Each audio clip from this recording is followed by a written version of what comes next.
there's a question that most people carry with them for years without ever saying out loud. Not because they're ashamed of it exactly, but because it feels too raw, too exposed to voice directly. The question is this: why do some people end up wealthy, and why don't I? Not wealthy in the abstract sense. Not the kind of distant, theoretical wealth you see in magazine profiles of people whose lives seem to exist on another planet. But genuinely, substantially, life-changingly wealthy. Free.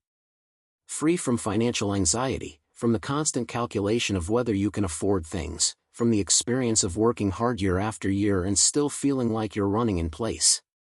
What is the actual difference between the person who achieves that kind of financial independence and the person who doesn't? Is it intelligence? Luck? Connections? A particular skill or talent that some people are born with and others simply aren't? The honest answer, the answer that one self-made multimillionaire gave after spending decades in the world of business and really examining this question, is that the difference is almost entirely about decisions. Specifically, the decisions people make about themselves, about risk, about time, and about what they're willing to sacrifice. Not talent. Not luck. Not background. Decisions. That answer is either deeply encouraging or deeply uncomfortable, depending on where you are right now. Encouraging, because it means the door isn't closed. Uncomfortable, because it removes the excuse. If the path is available, then the question becomes, why haven't you walked it yet? Let's explore that question together, honestly and without flattery. The first thing that needs to be said, and that tends to get glossed over in most conversations about wealth, is that most people who think they want to be rich don't actually want what being rich requires. They want the result. They want the comfort, the freedom, the options. But they're not genuinely willing to pay the price that getting there demands. And until you're honest with yourself about which category you're in, you're going to keep chasing something while secretly refusing the terms. What does the price actually look like? Not in the inspirational poster version. In reality. It looks like years, sometimes many years, of pouring your energy into building something while your peers are spending their energy on things that are more immediately enjoyable. It looks like social friction, because the choices that build wealth don't always align with the expectations of the people around you. It looks like uncertainty, sustained over time, without any guarantee that the path you're on will lead where you're trying to go. And it looks like the willingness to fail, not once, not tidily, but messily, repeatedly, and in ways that are sometimes public. These are not small things to ask of a person. But they are the honest things. And anyone who tries to sell you a version of wealth building that doesn't include these elements is either deluded or selling something. So let's start with a genuine question for you to sit with. Not to answer out loud, but to actually think about. If you knew with certainty that the path to real financial freedom would require 5 years of working harder and more uncomfortably than you ever have, with real possibility of failing along the way, and that you would need to significantly restructure your social life and your habits to walk it, would you do it? Or does that description make you want to find a different answer? Your honest response to that question tells you more about your actual relationship to wealth than any amount of strategy ever could. Assuming your answer is yes, or at least a willing yes, let's talk about what actually creates wealth, because the mechanics are less mysterious than most people believe. Wealth is almost always generated in one of a few ways. You can build something, a business, a product, a service, that creates value for other people and captures some of that value back as profit. You can own things that appreciate in value over time and compound your returns. Or you can develop a skill or set of skills so valuable that you're compensated at a dramatically higher level than average. Typically, the people who build real wealth combine elements of all three, but they usually start with one. The most powerful of these, historically, has been ownership. And this is where one of the most important shifts in thinking needs to happen for most people. When you work for someone else, even with tremendous dedication and skill, you are converting your time and effort into a salary. The salary is real and often meaningful. But the wealth, if any is being created, is accumulating to whoever owns the enterprise you're contributing to. You are receiving a portion of the value you create. The owner is receiving the residual, which, in a successful business, is where the real money lives. This is not a criticism of employment. Employment is a rational choice for most people in most circumstances, and there are things it provides: stability, benefits, structure, social connection, that have genuine value. But it's important to understand what employment is and isn't, because many people have a vague sense that hard work will eventually make them wealthy without examining what kind of hard work and in what structure. Hard work in exchange for a salary makes other people wealthy. Hard work in building something you own makes you wealthy. The distinction matters enormously. Now, the immediate objection to this is practical. Starting something of your own requires capital, takes time to generate income, carries risk, and demands capabilities you may not yet have. These are real concerns, not excuses. But they are also navigable, and the way through them is almost always simpler than the way people imagine when they're looking at the whole journey from the beginning. The principle here is to start smaller than you think you should. Not permanently small, but deliberately, strategically small at the beginning. Your first business doesn't need to be the business. It needs to teach you things that only experience can teach. How to sell. How to manage cash flow. How customers actually behave versus how you imagine they would. How to handle the gap between your expectations and reality without losing your momentum or your nerve. Every significant entrepreneur, when you trace their path back to the beginning, started with something much more modest than what they eventually became known for. The early chapters are almost always unglamorous. That's not a problem. That's the curriculum. Here's something worth thinking about regarding formal education and credentials. There is a persistent belief in many families and cultures that the path to financial success runs directly through academic achievement, that if you get the right degree from the right institution, wealth will follow more or less automatically. The evidence on this is more complicated than either the credential enthusiasts or the credential skeptics typically acknowledge. Education can be tremendously valuable. Certain credentials open specific doors.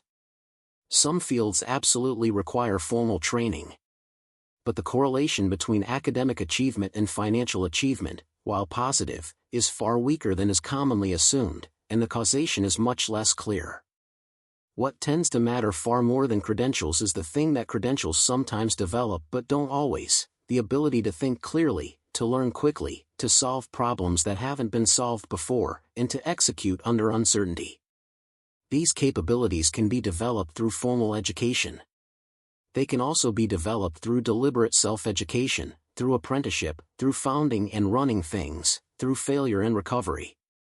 The container matters less than what gets built inside it.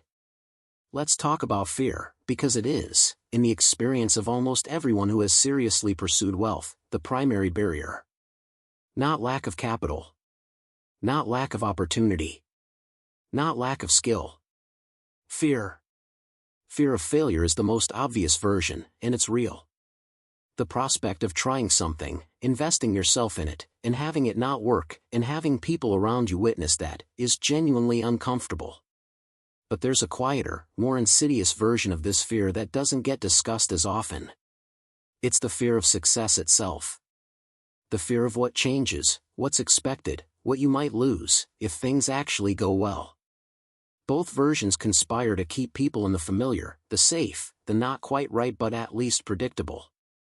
Here's what experience consistently teaches about fear in the context of building wealth. The thing you're afraid of is almost never as bad as the anticipation. The worst-case scenario your mind generates, the complete humiliation, the total loss, the permanent damage, almost never materializes in the extreme form your imagination is presenting. Failures happen, yes.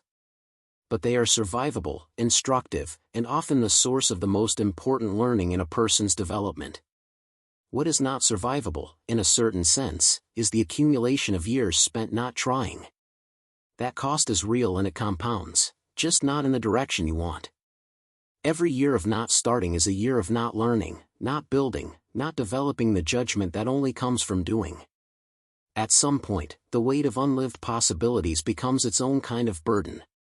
Does this mean you should be reckless? Absolutely not. Risk should be assessed and managed carefully, which we'll address.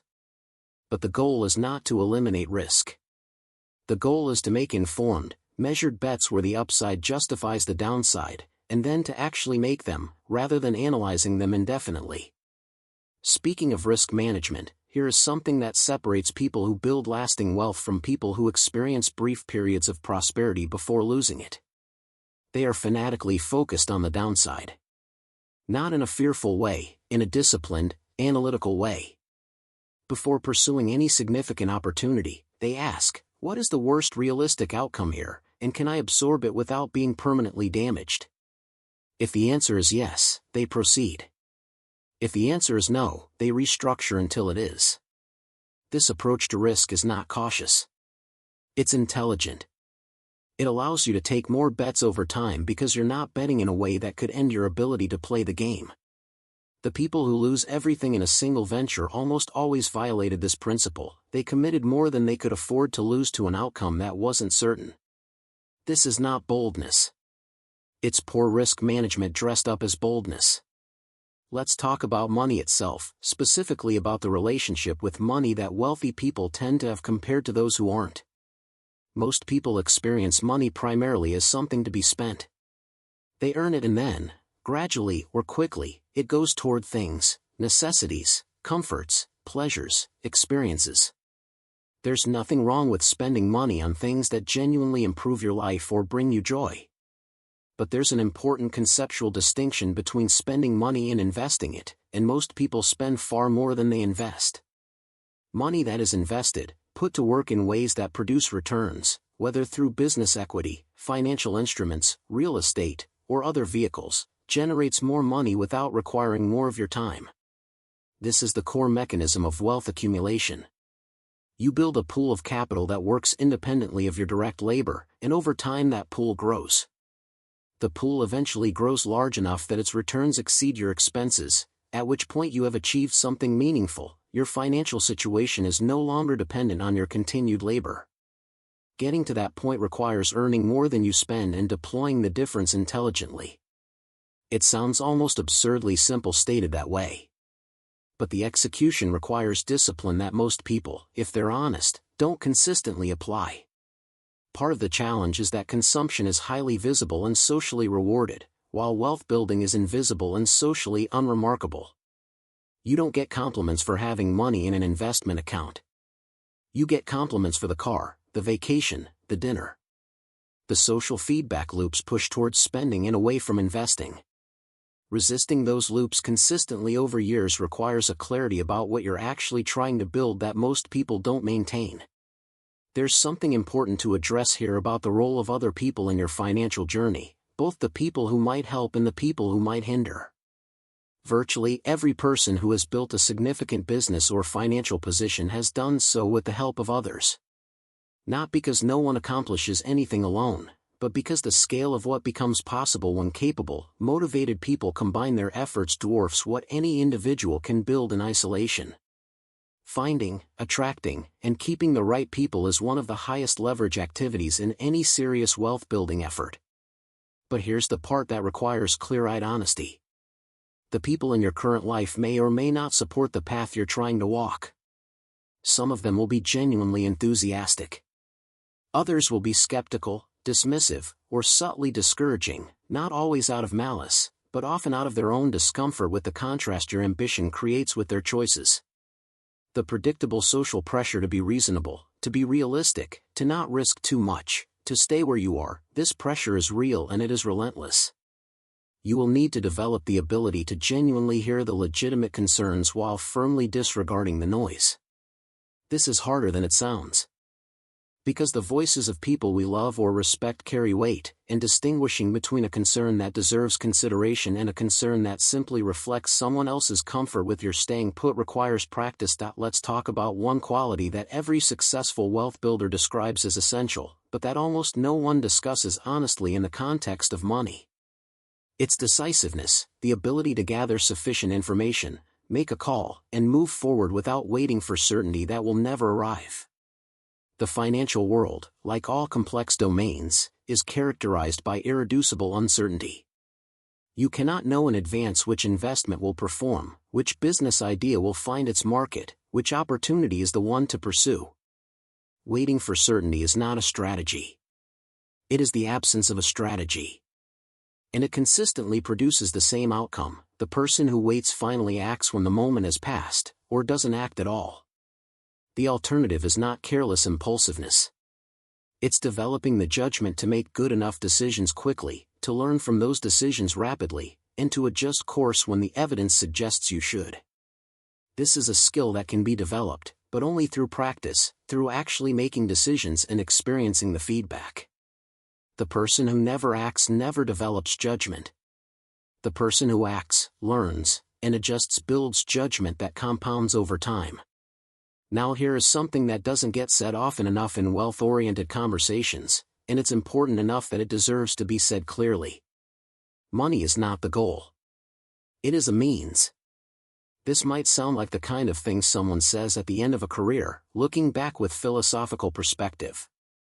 But it's practically important right now, because people who pursue money as an end in itself, who organize their entire sense of self and value around the accumulation of wealth, tend to make poor decisions, neglect things that are genuinely important, and often arrive at substantial wealth feeling profoundly empty. Money is a tool. A powerful one, with genuine transformative potential for your life and the lives of people you care about. It purchases options, time, security, and a kind of freedom that is hard to fully appreciate until you have it. But it doesn't automatically purchase meaning, connection, health, or peace. Those require separate attention, separate investment, and cannot be substituted by financial success however substantial. The healthiest relationship with wealth is one where you're clear about what you actually want money to enable, what freedoms, what experiences, what contributions, what security, and you build toward those specific things with money as the vehicle. Rather than accumulating abstractly and hoping that meaning follows. What does freedom actually mean to you specifically? Not in generic terms, but concretely. The freedom to spend Tuesday afternoons with your children without asking anyone's permission. The freedom to pursue a creative project without worrying whether it pays. The freedom to be genuinely generous with people who need help. The freedom to travel without anxiety. Get specific about the actual life you're trying to build, and let that specificity guide your decisions about how hard to push, what to sacrifice, and what to protect. Here's a final thought that brings everything together. The journey toward wealth, done right, is not primarily about money. It's about building a particular kind of character, one capable of making good decisions under pressure, of learning quickly from experience, of persisting through setbacks without becoming bitter or reckless, of seeing clearly in environments designed to obscure, and of maintaining integrity when compromise would be financially convenient. These qualities, once built, produce wealth almost as a byproduct. And they produce other things too: respect, trustworthiness, the ability to form genuine partnerships, the confidence that comes from having done hard things successfully. They cannot be shortcut, cannot be purchased, and cannot be inherited. They can only be built, through the accumulating experience of choosing the harder right thing over the easier wrong one, day after day, over the years it takes. That is the actual curriculum. Not a formula, not a system, not a secret. A sustained commitment to becoming the kind of person who can sustain wealth, and then doing the work, starting today, starting imperfectly, starting with whatever is available to you right now. Because here is the thing about the perfect moment to begin. It doesn't exist. It has never existed for anyone. Every person who is where you want to be started from a position of incomplete preparation, insufficient resources, and uncertain outcome. They started anyway. That is the only meaningful difference between starting and not starting. What is one thing, just one thing, you could do today that would represent a genuine step toward the financial future you want? Not a plan. Not research. An action. Something concrete and real that moves you forward by even a small distance. Whatever it is, that is where this begins. Not with certainty. Not with a fully formed strategy. With the first step, taken today, regardless of what you don't yet know. The path is longer than most people want it to be. But it is navigable. And it starts exactly where you are.